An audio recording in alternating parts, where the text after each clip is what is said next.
নতুন উদ্ভাৱনী চিন্তাৰে পুনৰবাৰ চৰ্চাত তেজপুৰ বিশ্ববিদ্যালয় হয়।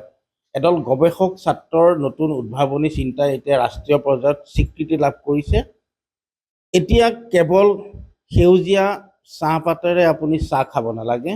বাৰী চুকৰ এলাগী এই যি কেঁচা বেলৰ পৰা আপুনি চাহ প্ৰস্তুত কৰি উলিয়াইছে তেজপুৰ বিশ্ববিদ্যালয় আৰু ৰাষ্ট্ৰীয় পৰ্যায়ত ইতিমধ্যে তেওঁলোকে স্বীকৃতি পাইছে। আৰু এই যি বাৰীৰ অলাগতিয়াল এইসমূহ সেই বেলৰ পৰা উন্নত মানৰ ঔষধি গুণ সম্পন্ন বেল প্ৰস্তুত কৰিছে, অৰ্থাৎ বেলৰ পৰা চাহপাত প্ৰস্তুত কৰিছে। আৰু মই যিহেতু তেজপুৰ বিশ্ববিদ্যালয়ত উপস্থিত আছোঁ, মই পৰিৱেশটো দেখুৱাইছোঁ। এয়া হৈছে এটা গৱেষণাগাৰৰ পৰিৱেশ।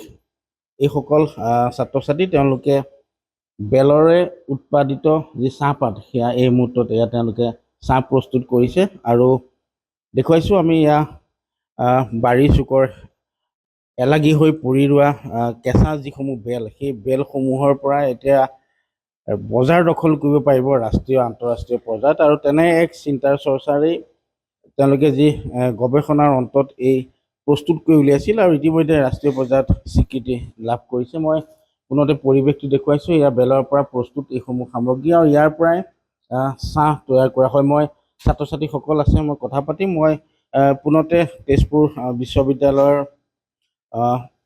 প্ৰফেচাৰ দেৱেন্দ্ৰ বৰুৱা আছে, মই তেখেতৰ কাষলৈকে আহিব বিচাৰিছোঁ। কি ক'ব এই সন্দৰ্ভত? হয়, এইটো বৰ ভাল লগা কথা, প্ৰশংসনীয় কথা। এতিয়া আমি চাৰিওফালে যেতিয়া দেখিছোঁ যে আমাৰ নিবনুৱা সমস্যা, আমাৰ আৰ্থিক অনগ্ৰসৰতা সেইবোৰ হৈছে, পাৰ্টিকুলাৰলি আমাৰ এই অঞ্চলটোত। আৰু ছাত্ৰহঁতেৰো আগ্ৰহ সম্ভৱ দেখা যায় যে কম্পিউটাৰৰ চাকৰি পাব, কম্পিউটাৰৰ IoT চাকৰি ল'ব, আপোনাৰ প্ৰগ্ৰেমিঙৰ চাকৰি ল'ব। সেই সময়ত আমাৰ ইয়াত থকা যিখিনি সম্পদ, সেই সম্পদখিনি বেছিভাগে অলাগতিয়াল হৈ ৰয়। তাৰে ভিতৰত দেখা গৈছে এই বেলটো। আমাৰ ছাত্ৰহঁতেও লক্ষ্য কৰিছে, সিহঁতে নিজে লক্ষ্য কৰিছে যে এই বেলবোৰ এনেই পৰি থাকে, ৰাস্তাৰ তলত পৰি থাকে। আৰু তাৰ যে এটা ঔষধি গুণ আছে আৰু এটা পৰম্পৰাগত ব্যৱহাৰ আছে, সেইটো ইতিমধ্যে গম পোৱা গৈছে। সেইটো কিছু অঞ্চলত কৰেও, সেইটো কিন্তু তথাপিও বাণিজ্যিকভাৱে ব্যৱহাৰ হোৱা নাছিলে। এওঁলোকে এদল ছাত্ৰই তেওঁলোকৰ নিজৰ জ্ঞানেৰে এতিয়া যিহেতু আপোনাৰ চইচ বেছ ক্ৰেডিট ছিষ্টেম হৈছে, তেওঁলোকে শিক্ষা গ্ৰহণ কৰিব পাৰিছে। এই ছাত্ৰসকল ইলেক্ট্ৰনিক্সৰ আছে, বিজনেছ এডমিনিষ্ট্ৰেশ্যনৰ আছে, ফুড আৰু কেমিকেল ছায়েন্সৰো ছাত্ৰ ওলাব, এনাৰ্জি ছাত্ৰ ওলাব। এওঁলোকে ভাবিলে যে এই কামটো কৰিব লাগিব। এই কামটো কৰোঁতে কিছু অসুবিধা আছে, কাৰণ কেনেকৈনো প্ৰস্তুত কৰিব, শুকাব লাগিব, সংগ্ৰহ কৰিব লাগিব, কাটিব লাগিব, তাৰ গুণাগুণ চাব লাগিব, বিজনেছ হ'বনে নাই, পেকেটিং কৰিব লাগিব, পৰীক্ষাগাৰ কৰিব লাগিব। এই গোটেইখিনি কথা তেওঁলোকে পাঠ্যক্ৰমৰ পৰা যিখিনি শিকিছে সেইখিনি তাৰোপৰি অন্যভাৱে আহৰণ কৰি তেওঁলোকে এটা প্ৰকল্প প্ৰস্তুত কৰিছে। প্ৰকল্প প্ৰস্তুত কৰাই নহয়, এখন নেশ্যনেল এখন কম্পিটিশ্যনত তেওঁলোকে পাৰ্টিচিপেট কৰিছে। আৰু পাৰ্টিচিপেট কৰাৰ পিছত আমাৰ এই সহকৰ্মী ডক্টৰ ৰূপম গোস্বামীয়ে যথেষ্ট সহায় কৰিছে। পাৰ্টিচিপেট কৰি সুখৰ কথা, 170তকৈও অধিক পাৰ্টিচিপেণ্টছৰ মাজৰ পৰা এই বেলৰ পৰা প্ৰস্তুত কৰা এই প্ৰকল্পটোৱে আমাৰ পুৰস্কাৰ পাইছে। প্ৰথম 5টা পুৰস্কাৰৰ ভিতৰত এটা পুৰস্কাৰ পাইছে। আৰু ইয়াত তেওঁলোকক আৰ্থিক অনুদান দিব। এতিয়া এটা চাৰ্টিফিকেটৰ আৰ্থিক অনুদান দিছে, যাতে ভৱিষ্যতলৈ প্ৰকল্পটো আগুৱাই লৈ যাব পাৰে। তেজপুৰ বিশ্ববিদ্যালয়ে বহু বিষয়ক গৱেষণা কেন্দ্ৰ আছে, আৰু এনেকুৱা ধৰণৰ বহু বিষয়ক ছাত্ৰ একেলগে আহি এনেকুৱা ধৰণৰ কাম কৰাত উৎসাহ যোগাই আহিছে, আৰু এই কামটোত উৎসাহ যোগাব। আমি আশা কৰিম যে এওঁলোকে এই কামটো কৰি আমাৰ গ্ৰাম্য অঞ্চলৰ অৰ্থনীতিত যাতে কিবা আগবঢ়াব পাৰে, তালৈ আমি বাট চাই আছোঁ। ব্যৱসায় ভিত্তিত হয়, এইটো ব্যৱসায় ভিত্তিত কৰিবই লাগিব, কাৰণ যিটো ইণ্টাৰনেশ্যনেল আপোনাৰ অৰ্গেনাইজেশ্যনৰ পৰা যিটো চাৰ্টিফিকেট তেওঁলোকে পাইছে, আৰু তেওঁলোকক কৈছে যে তোমালোকক মই আকৌ অনুদান দিম। তেওঁলোকে বিচাৰিছে যে গ্ৰাম্য অৰ্থনীতিত, গ্ৰাম্য মহিলা হওক, গ্ৰাম্য কমিউনিটি যিটো আছে আমাৰ, তেনেকুৱা ঠাইত যাতে এই কামটো আগবাঢ়ে। তেওঁলোকে ব্যৱসায় ভিত্তিত যাবলৈ এটা সুন্দৰ প্ৰণালী আগবঢ়াইছে, কনচেপ্ট কৰিছে, ধাৰণা আগবঢ়াইছে যে গাঁৱতে যে পায়, গাঁৱতে প্ৰস্তুত হ'ব। কোনো চহৰলৈ বা কোনোবা এটা কেন্দ্ৰীয় আপোনাৰ উদ্যোগলৈ তেওঁলোকে নানে। তাতে তেওঁলোকে কলা কৌশলটো শিকাই দিব গাঁৱৰ মহিলা আয়তীসকলক, যাতে তেওঁলোকে এনেকুৱা কলা কৌশলটো শিকি প্ৰস্তুত কৰিব পাৰে। আৰু প্ৰস্তুত কৰাত তেওঁলোকে পেকেজিঙৰ কাৰণে, মাৰ্কেটিং কেনেকৈ কেচ কৰিব পাৰি, অনলাইন মাৰ্কেটিঙত কেনেকৈ দিব পাৰি, এই ছাত্ৰহঁতে সহায় কৰিব। এই ছাত্ৰহঁতে গোটেইখিনি সহায় কৰি এটা গোটেই নেটৱৰ্ক অফ গ্ৰাম্যত যাতে কৰিব পাৰে, সেই কথাটো চাইছে। তেজপুৰ বিশ্ববিদ্যালয়ে তেওঁলোকৰ যিটো গৱেষণাৰ আপোনাৰ ব্যৱস্থা আছে, তাতে এইটো ইনক্লুড কৰিব খুজিছে। আৰু আমি আশা ৰাখিছোঁ যে অন্য ছাত্ৰও এনেকৈ বহু বিষয়ক ছাত্ৰ ওলাই আহিব, আৰু অসমৰ সমস্যাসমূহ সমাধানৰ ক্ষেত্ৰত এটা বিকল্প পথ আগবঢ়াব। নিশ্চিতভাৱে আপোনাক এই মুহূৰ্তত ধন্যবাদ জনাইছোঁ। আৰু যিহেতু এইসকল ছাত্ৰ আছে, মই তেওঁলোকৰ লগতো কথা পাতিম। চিন্তাটো কেনেধৰণে মনলৈ আহে? ছাৰ, মানে আমাৰ নৰ্মেলটো চাহ মানে বেলটো নৰ্মেলি কোনো নাখায়। মানে নৰ্মেল মানে এইটো আপোনাৰ শুকাওঁতে বহুত টাইম লাগে। তো আমাৰ বেলটো যেতিয়া পকি যায় তেতিয়াহে মানে মানুহে নৰ্মেলি খায়। তো আমাৰ ভাবিছোঁ মানে চাহ এটা মানে আমাৰ আগৰ মানুহে যোনটো পূৰ্বৰ মানুহ যোনটো আছিল দেউতাহঁতে মানে আগতে চাহ বনাই কিনে খাইছে। তো আমি দেউতাহঁতক মানে সুধিলোঁ যেনেকৈ চাহ বনাব পাৰি।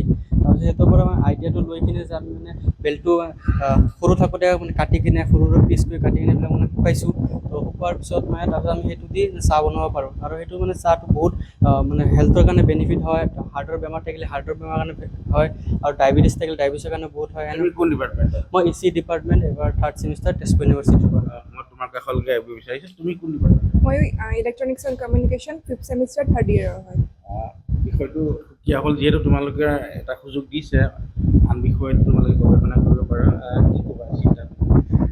যিহেতু আমি এটা বেলেগ এটা ফিল্ডলৈ গৈছোঁ এণ্ড নতুন এটা এক্সপিৰিয়েঞ্চ পাইছোঁ, বহুত ভাল লাগিছে। আৰু যিহেতু বেলেগ এটা ফিল্ডত নিউ এটা এক্সপিৰিয়েঞ্চ পাইছোঁ, নতুন এটা ফিল্ডত গৈ পেলাই মাৰ্কেটিঙত সোমাব পাৰিছোঁ, এটা বহুত ভাল লাগিছে। ধন্যবাদ। আৰু এজন ছাত্ৰ আছে, তুমি কোন ডিপাৰ্টমেণ্ট? EC 5th sem। ক'বা বেলবোৰ ক'ৰ পৰা সংগ্ৰহ কৰিছে, ক'ৰ পৰা কালেক্ট কৰিছে? तो बेल मतलब आसाम में तो बहुत ही जगह मिलता है, और बस आसाम में नहीं पूरे इंडिया में बहुत जगह मिलता है।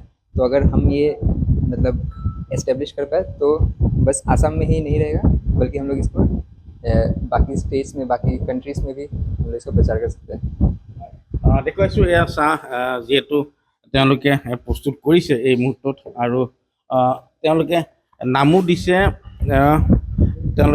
দিছে বেল টি, আৰু সুন্দৰকৈ তেওঁলোকে ইয়াত পেকেজিং কৰিছে। আৰু ইতিমধ্যে আমি উল্লেখ কৰিছোঁ ৰাষ্ট্ৰীয় পৰ্যায়ত যিহেতু স্বীকৃতি পাইছে, আৰু এই চাহে নিশ্চয়কৈ সমাদৰ লাভ কৰিব আৰু গ্ৰাম্য অৰ্থনীতিত এক তেওঁলোকে সুকীয়া মান্যতা লাভ কৰিব। আৰু এয়া চাহ প্ৰস্তুত হৈছে, আৰু এই মুহূৰ্তত দেখা পোৱা গৈছে বেলৰ পৰা প্ৰস্তুত চাহ।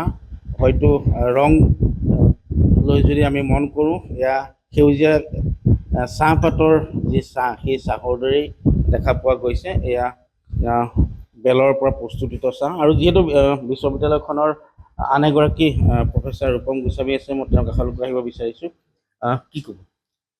প্ৰথমতেতো এইটো এটা ডাঙৰ এটা অপৰচুনিটি আমাৰ ষ্টুডেণ্টছৰ কাৰণে, কাৰণ তেওঁলোকে এতিয়া ইলেক্ট্ৰনিক্সৰ ধৰক ছাত্ৰ ছাত্ৰী, তেওঁলোকে ইলেক্ট্ৰনিক্সৰ মাধ্যমখিনিয়ে পঢ়ে, কিন্তু ইয়াতে যেতিয়া তেওঁলোকে এই মানে প্ৰৌদ্যোগিকৰণটো যেতিয়া বিজনেছত মানে সিহঁতে ব্যৱহাৰ কৰিব পাৰে, তেতিয়া বস্তুটো সিহঁতৰ গ্ৰেজুৱেশ্যন হোৱাৰ পিছতো এটা মানে স্বাৱলম্বী হোৱাৰ এটা পথ এটা সিহঁতে শিকি লয়। আৰু এইটোৱে মানে এটা ডাঙৰ এইটো অপৰচুনিটি। আৰু ইয়াত IEEE স্মাৰ্ট ভিলেজে যিটো স্বীকৃতি দিছে, সেইটোৰ কাৰণে আমি যথেষ্ট আমি তেওঁলোকক থেংক ইউ দিছোঁ। আৰু ইয়াৰ ক্ষেত্ৰত এইটোৱে ক'ব বিচাৰোঁ যে যেনেদৰে NEPৰ আণ্ডাৰত যেনেকৈ বিভিন্ন ধৰণৰ কোৰ্চ বা কাৰিকুলাম পঢ়িব পাৰে, তো ইয়াত আমাৰ ইলেক্ট্ৰনিক্সৰ ইঞ্জিনিয়াৰিঙৰ ছাত্ৰ ছাত্ৰীসকলেও যাতে বিজনেছ মডেল বা বিজনেছ অণ্টাৰপ্ৰেনিয়ৰশ্বিপ মডেলবিলাক যাতে বুজি পায়, সিহঁতে জীৱনত যাতে সেই ব্যৱহাৰ কৰিব পাৰে, সেইটোৱে ইয়াৰ যিহেতু উৎপাদন কৰা হৈছে, স্বীকৃতিও পাইছে, গতিকে সাধাৰণ লোকে যদি এই চাহপাত এতিয়া ক্ৰয় কৰিব বিচাৰে, কেনেদৰে ক'ত উপলব্ধ হ'ব বা কিমান মূল্য নিৰূপণ কৰিছে? বৰ্তমানটো আমি এতিয়া কিছুমান আমাৰ ফুড লেভেল টেষ্টৰ আমি কৰি আছোঁ, কেমিকেল টেষ্ট, ফুড টেষ্ট, আৰু এনে আমি কমপ্লিমেণ্টাৰী পেকেজ আমি এতিয়াও দি আছোঁ ইয়াত ইউনিভাৰ্চিটিতে। আৰু আমাৰ ইউটিউব আৰু ইনষ্টাগ্ৰাম পেজ আছে, চ' তাত কণ্টেক্ট কৰিলেও পোৱা যাব, বা আমালৈ মেইল লিখিলেও পোৱা যাব। পৰৱৰ্তী সময়ত বজাৰত উপলব্ধ হ'ব? পৰৱৰ্তী সময়ততো বজাৰত উপলব্ধ হ'ব বুলি আমি আশা কৰিছোঁ, যিহেতু ছাত্ৰ ছাত্ৰীসকলে গোটেই মানে কষ্ট কৰিছে এইটো অণ্টাৰপ্ৰেনিয়ৰশ্বিপ ফালে যাবলৈ। হয়, নিশ্চয়কৈ। আৰু যিহেতু এয়া কেৱল চাহপাতৰে প্ৰস্তুতিত চাহ নহয়, এয়া দেখা পোৱা গৈছে ঔষধি গুণ সম্পন্ন এয়া হৈছে বেলৰ পৰা প্ৰস্তুতিত চাহ। আৰু ময়ো এই মুহূৰ্তত চাহৰ সোৱাদ লৈছোঁ, সম্পূৰ্ণ এক সুকীয়া সোৱাদ। আৰু এই চাহে আপোনাৰ দেহৰ উপকাৰিতা সাধিব। আৰু তেজপুৰ বিশ্ববিদ্যালয়ৰ যি ৰাষ্ট্ৰীয় পৰ্যায়ত এই স্বীকৃতি, এই স্বীকৃতিয়ে আগন্তুক দিনত হয়তো আন্তঃৰাষ্ট্ৰীয় পৰ্যায়ত বজাৰ দখল কৰিবলৈ সক্ষম। আপুনি বিচৰা বাতৰি পাব কেৱল নিউজ 18 এপত। নিউজ 18 এপ ডাউনলোড কৰিবলৈ স্কেন কৰক এই QR কোড। গুগল প্লে ষ্টৰতো পাব এই নিউজ 18 এপ।